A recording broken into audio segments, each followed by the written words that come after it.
When I was a kid, I thought colors didn't exist in the old days. It made perfect sense. All the old photos were black and white.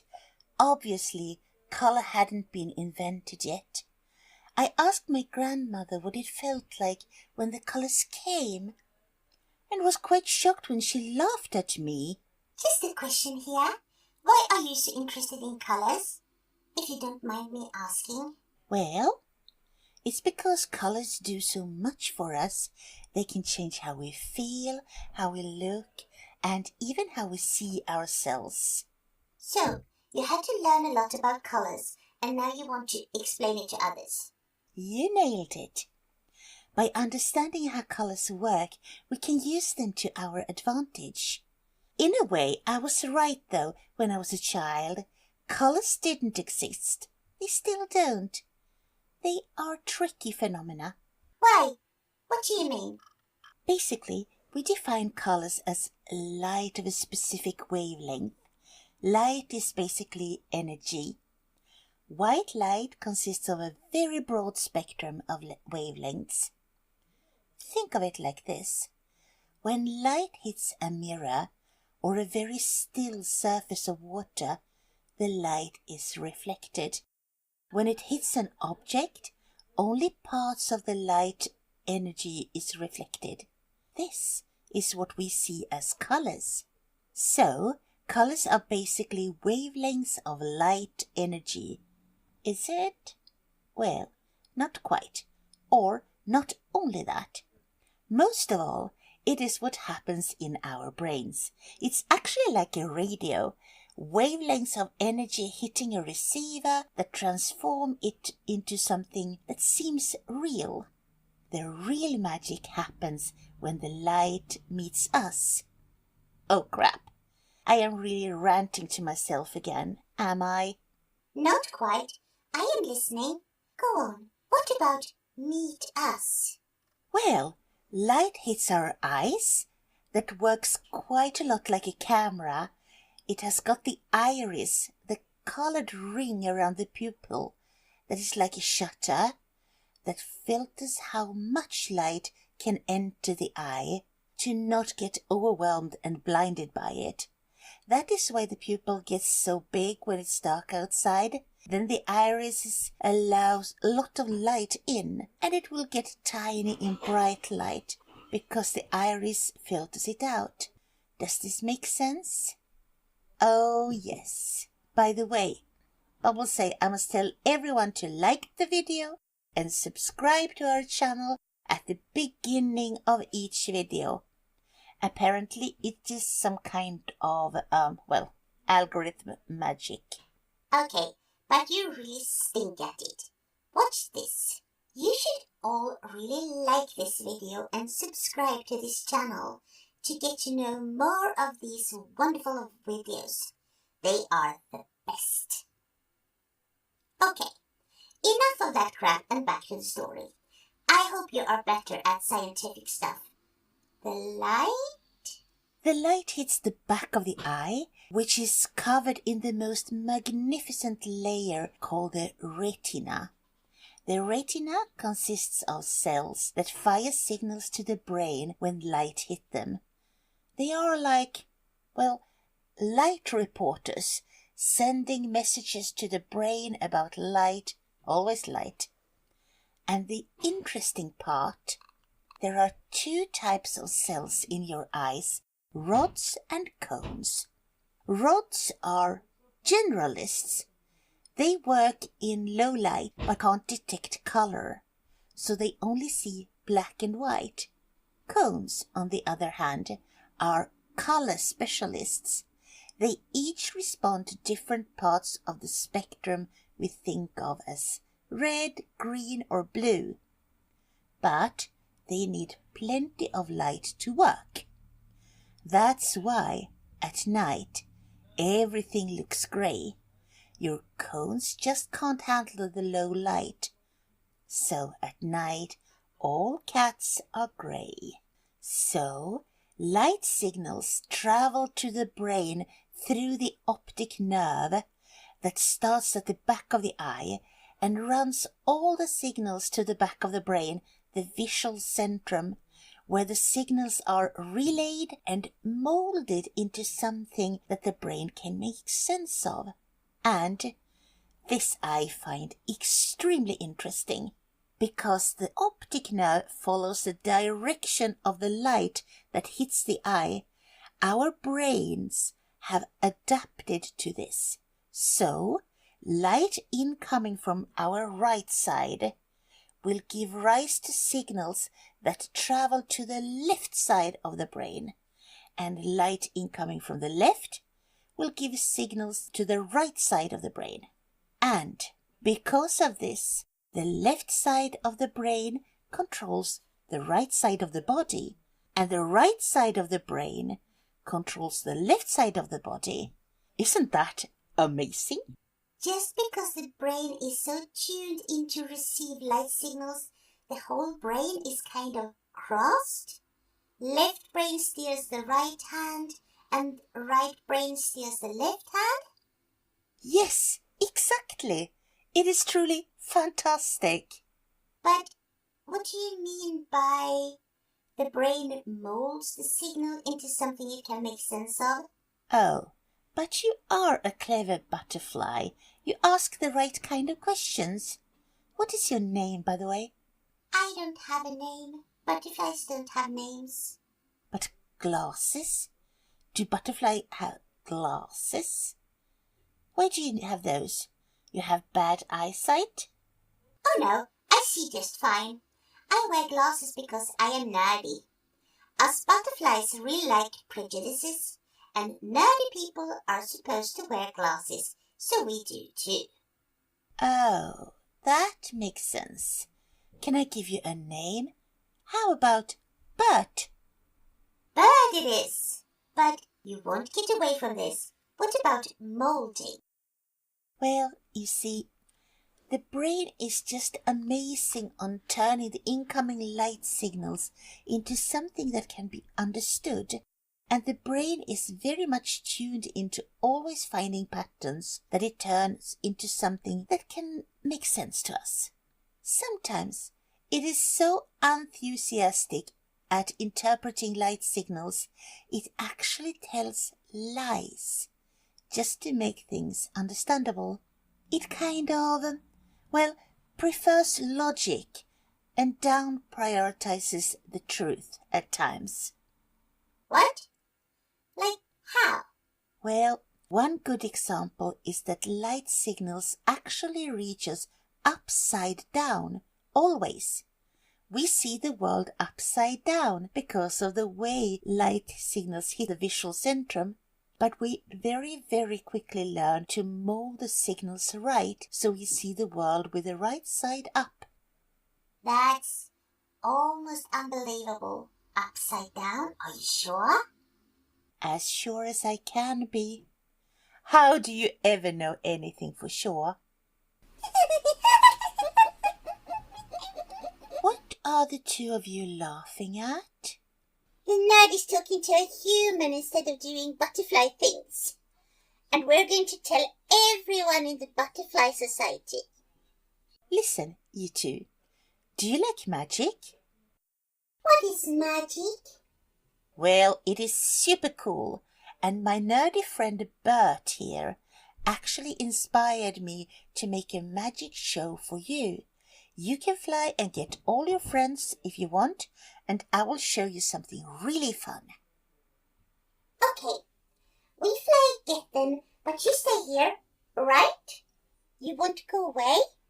I will stay here until you come for the show. I promise.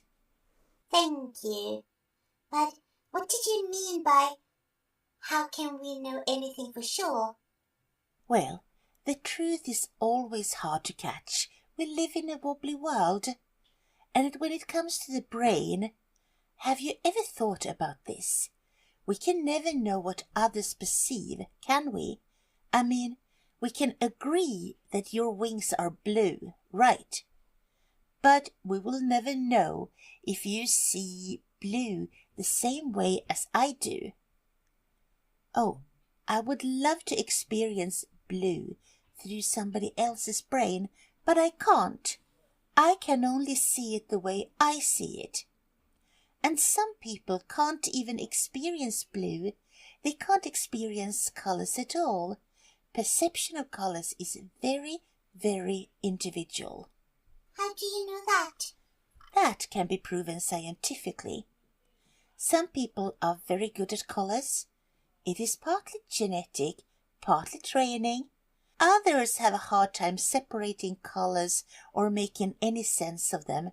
You know, it is believed that the trained and talented human brain can separate as many as over 10 million different color nuances from each other.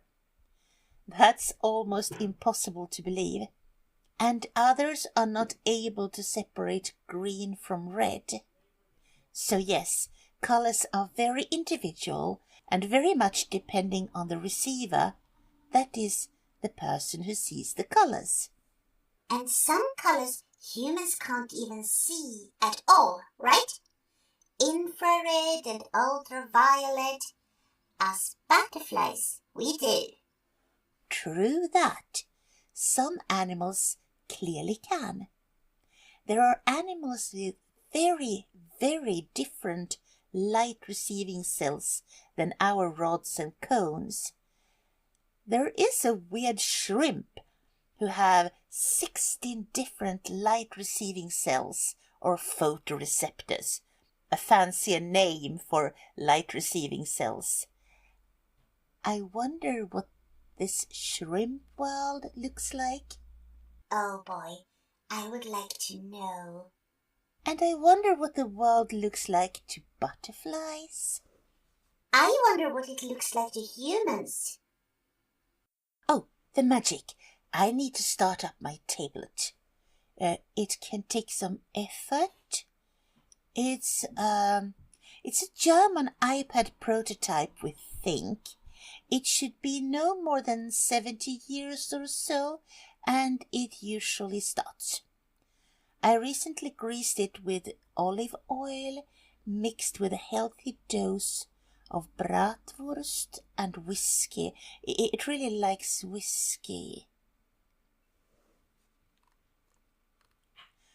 Welcome, one and all, to the magical show of optical wonders.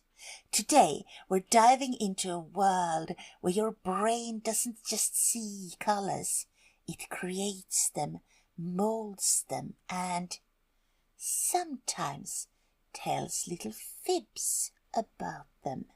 Fibbing? But brains are supposed to be smart. Oh, they are so smart, but sometimes they are a little too smart. Let's start with something simple. Watch this.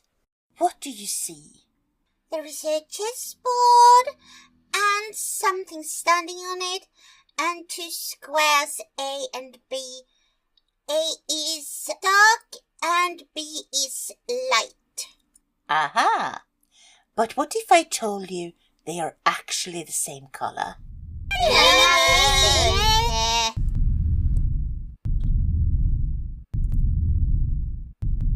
My wings, that is impossible. I don't believe it.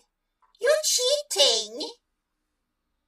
It is possible because your brain is a color magician. It adjusts how you see things based on the light and shadows around them. Square B looks lighter because your brain thinks it is in a shadow. The brain tricks itself. It is being over smart. Are you ready for more? Here is one of my favorites. Look at the two grey squares in the middle. Which one is darker? The one on the right, of course.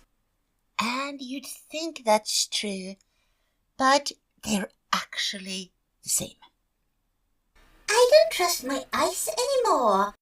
There is nothing wrong with your eyes. Blame your brain.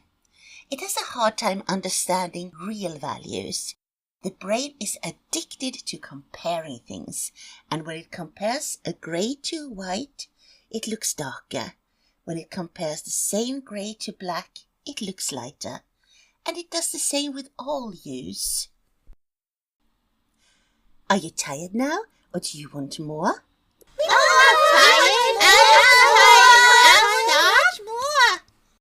Focus on the white circle in the middle while I count to 10. Don't blink. Your cones are about to work overtime here.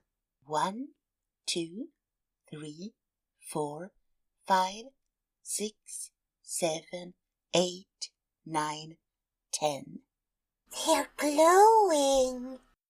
I now see magenta, cyan, and yellow. You know many words. Remember how your brain tried to balance things out?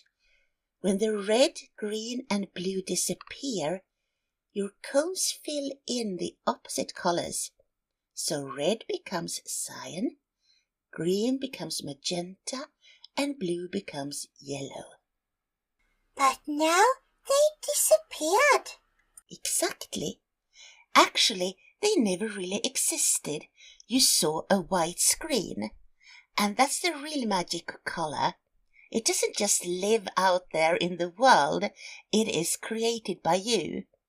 Your eyes and brain work together to make sense of light, shadows, and all the wobbly magic in between.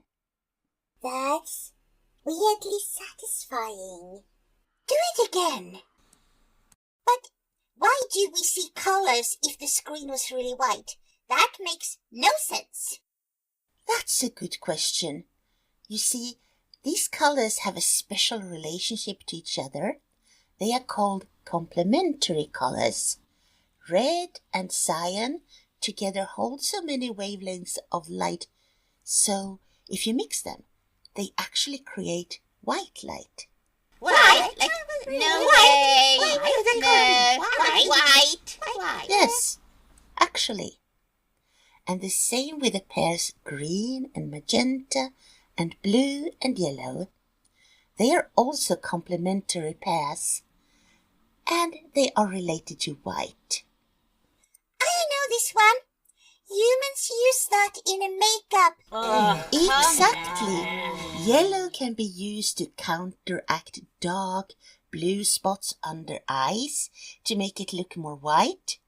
Cyan, or even green, can be used to balance out red spots, and so on. No more makeup. Now, more magic instead. Okay, this one is my favorite. Watch the purple dots carefully. You'll see one disappear at a time, but something else happens. There is a green dot chasing them. But it's not really there, is it? Exactly. Your brain is filling in the gaps with the opposite color, green. There is no green color dot. That is just your brain filling it in. And it makes things move when they don't. Nothing is actually moving here. Our brains are sneaky. Sneaky and brilliant. It is constantly working to simplify the world, even if that means making up green dots where they don't exist. They are so brilliant that they actually trick themselves at times. Let's really put our brains to the test, shall we? Let's go! Look at the hearts. Which one is darker? The one on the top. It should be the one on the top.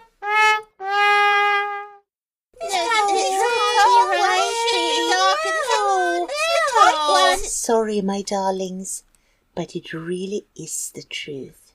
Look at these circles. What are the colors of them? There are 3 purple ones and one that looks yellowish. They have exactly the same color. No, we don't know that. No, different. Your brains are playing tricks with you. Look at these 2 stripes in this spiral. They can't be the same color. I know, but they are probably the same color. It's probably the same. You are smart butterflies. Of course they are the same, and I can prove it. Look at this.